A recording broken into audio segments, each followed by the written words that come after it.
Hello everybody, my name is Sean614 and welcome to, well, something a bit different. I'm doing an unboxing video. I recently got this beautiful package in the mail, and I thought it would be cool if I made a video of me opening it, because it's model trains, and I like trains if you haven't gotten the memo already. You may be asking yourself a few questions right now. The chief among them is, where the hell have you been? I've been busy, so I haven't been able to make content or do anything, but that's about to change because of summer vacation and whatnot. The second is, why are you copying SMT mainline as like 5-year-old will inevitably put in my comment section? I am not. I am copying Rockman 1445, the superior reviewer of shitty model trains, also my friend. Unfortunately, I don't have a glorious desk to take you back to, but I do have a layout, so that's kind of the next best thing. Another thing that I don't have is a lapel mic, which I should really buy. So apologies about the audio. If I want to do stuff like this in the future, I'd have to get that. So it's like $5 on eBay.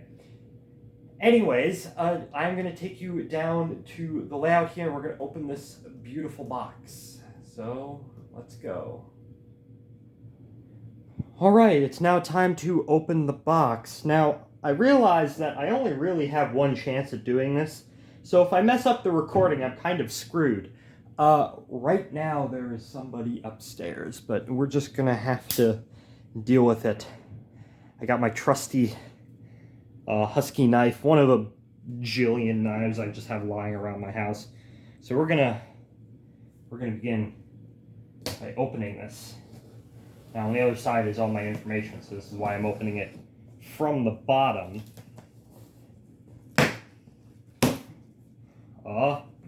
It's coming apart. Let me just go ahead and solve that off real quick. Oh. People upstairs. Well, those are the dogs. I can't really do much about them. Oh, bubble wrap. Is this a box inside of a box? Yeah, there's bubble wrap. More boxes, damn it. Oh. I wonder what could be in there. So there's 2 of them. Yeah, exactly. Oh, here we go. All right, we're gonna move this out of the way, and we're gonna look at those 2 other boxes. So we have 2 boxes here. Now they're HO scale, and I'm gonna get to you why I bought something in HO scale in a second. But they're Athearn Genesis, and well, let's slide this out and see what we get. Oh, it's a blue box. I've never gotten something this before, so this is a brand new experience. Athearn Genesis premium trains. Oh, a little bit of a spoiler. Let me get this other one out of the way. They're basically identical, but we'll open this. So let's open the blue box. This is an Athearn blue box, unfortunately, but trying to open it from this angle is really annoying. Damn it. What if I just do this? Why? Oh. Have to put that off to the side. The blessed foam. What's in here? Ooh, I wonder what that could be. All right. Let me just be very careful. I want to save all this. You know, you save your boxes. I never used to save my boxes, but now I do. All right, let's take the foam out. And then it's just a normal box like you'd find in just any other thing. How do you open it from here? Do you just... Hold on, let me get out my knife again. Do you just cut it like that? I guess you do. I have to unbox 2 of these.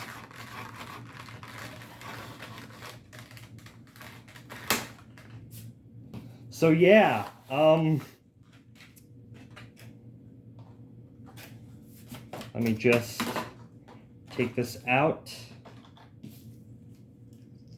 It is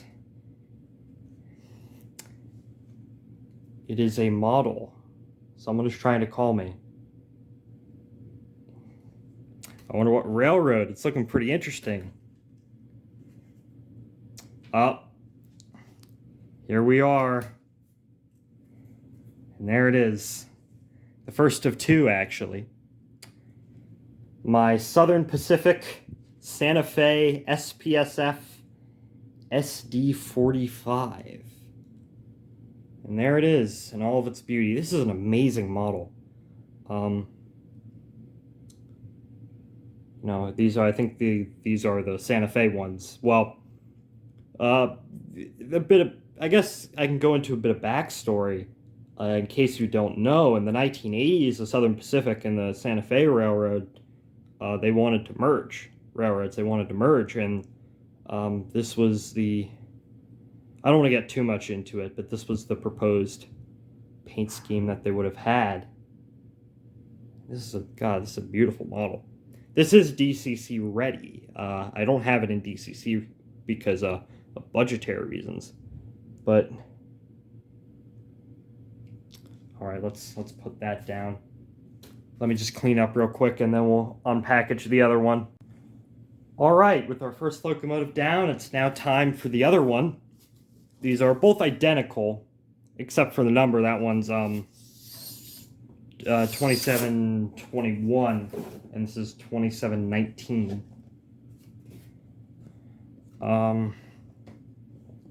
Let's see. These are remarkably well packaged. These are my first Athearn Genesis. God, I can't get this out of here, damn it. Well, this is embarrassing. Damn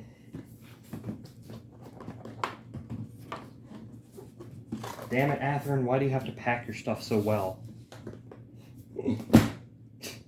Stupid man struggles with getting opening box. I know, laugh all you want. It's painful for me too, don't worry. Damn it. Ah, there we go. No? There we go. Just put the box over here. Warranty, information, want to keep all that. Thin panel of foam again. And then there's the model. Yep. I guess let's take the foam out. I'll keep that in at the bottom. Oh, this just came out again. Now, I understand why these things are remarkably well packaged. You don't want to damage them while you're transporting. It is a very high quality model after all. Let me just go ahead and always have the knife face away from you. There we go.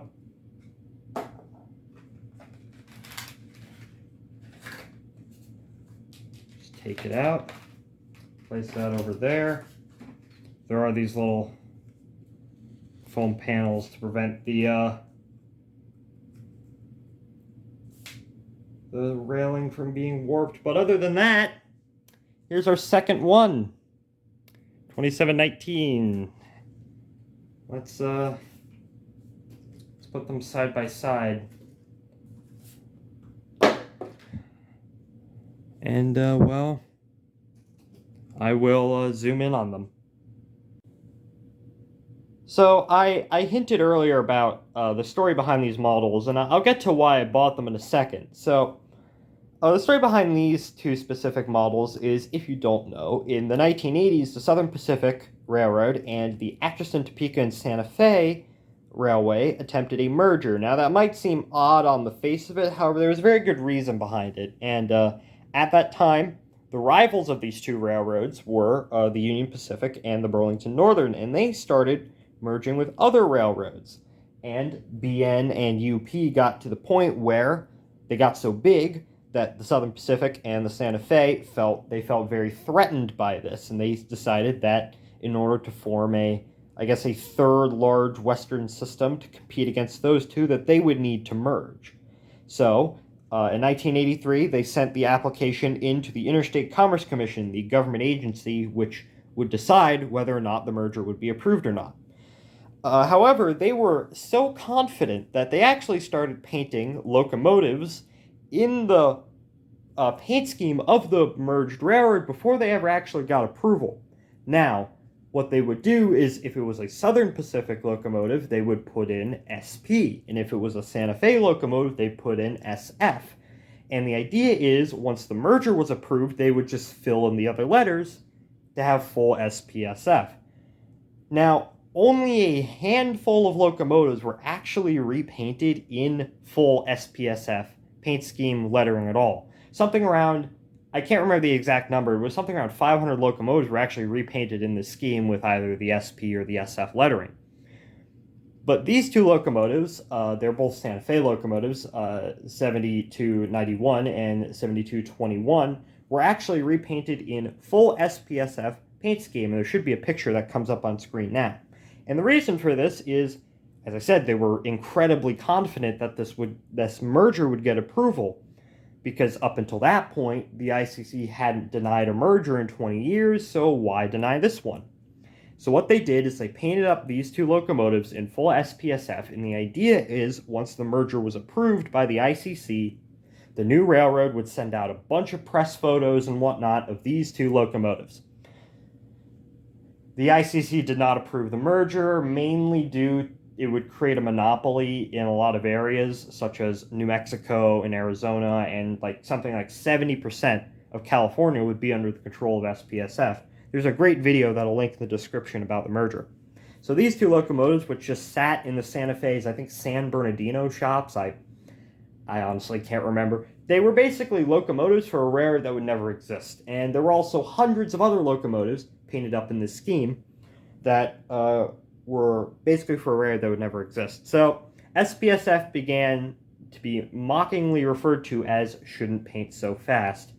As for the scheme itself, it also had another nickname, which is Kodachrome. Now, if you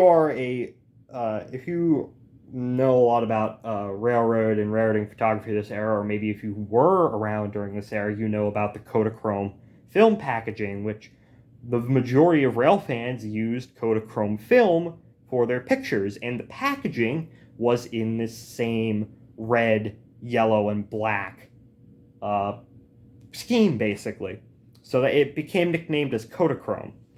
Now, I think there are a few locomotives still around in the scheme today, mostly on short lines or on tourist railroads. No locomotives no locomotive on a Class 1 still wears this scheme. However, as someone I'm really interested in rail history, this is a very fascinating what if, which is exactly why I got these, and it also complements, I also have a few SPSF boxcars as well, and a caboose which would go with these. So that is very nice, and I'll get those out right now. So here is most of my HO scale SPSF equipment. While I was bringing this out, I kind of broke a boxcar, including the coupling, and I do also have actually, let me see if I have it. It's a boxcar. Here it is. I'm still unprepared. Railogram, which is support the Southern Pacific Santa Fe merger. There's a whole nother story behind that boxcar, which you can look up.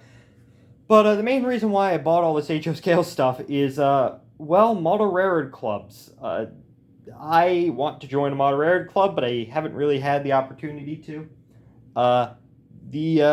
The closest one to me is currently not accepting applications because of COVID. The second closest one to me, they got kicked out of their building a while back, and they don't even have a layout. The third closest one to me is, I do have a friend who lives there, and I have gone there once before, but it's a DC system. Although, they're probably my best bet right now. But yeah, as you can see, I'm an O-scaler. I do O-scale. But I do want some HO-scale stuff because HO-scale stuff is cool, and there's a lot of stuff in HO-scale that you can't get in O-scale and Model Rare Club.